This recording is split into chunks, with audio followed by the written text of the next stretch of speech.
ભાગી 4 હદ કરી યાર.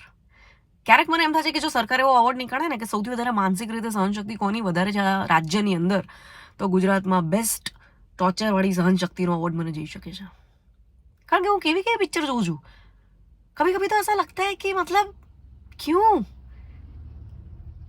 हर 15 मिनट पे गाने लेकर आना नहीं माफ करूंगी मैं. हर आधे घंटे में ऐसी फाइट सीक्वेंस लेके आना जे આપણને લોડ આપે नहीं माफ करूंगी मैं भाई. टाइगर श्रॉफ जैसे टैलेंटेड बंदे को ऐसे स्क्रिप्ट में वेस्ट करना नहीं माफ करूंगी मैं. પિક્ચરની અંદર તમે શ્રેયસ તલપડે ટાઈગરની મહેનત દેખાય, પેલા પોલીસ ઇન્સ્પેક્ટરના રોલમાં જે મરાઠી એક્ટર છે એ પણ ગમશે, બટ ઓવરઓલ તમને એમ થશે કે આ શું બનાવ્યું છે. કદાચ જો એવી લિસ્ટ બને છે કે 2025માં મોસ્ટ ટોર્ચરવાળી કઈ પિક્ચર હતી, તો એમાં ભાગી 4 આવે તો મને નવાઈ નહીં લાગે. આ પિક્ચરનો રિવ્યૂ કરીશ ને તો તમે કહેશો ઇતના સચ ભી નહીં બતાના થા. કદાચ એવું જો કહેવા જઈશ ને કે શું ના ગમ્યું તો તમે એમ કહેશો યાર ટ્રોલ કરે છે તું.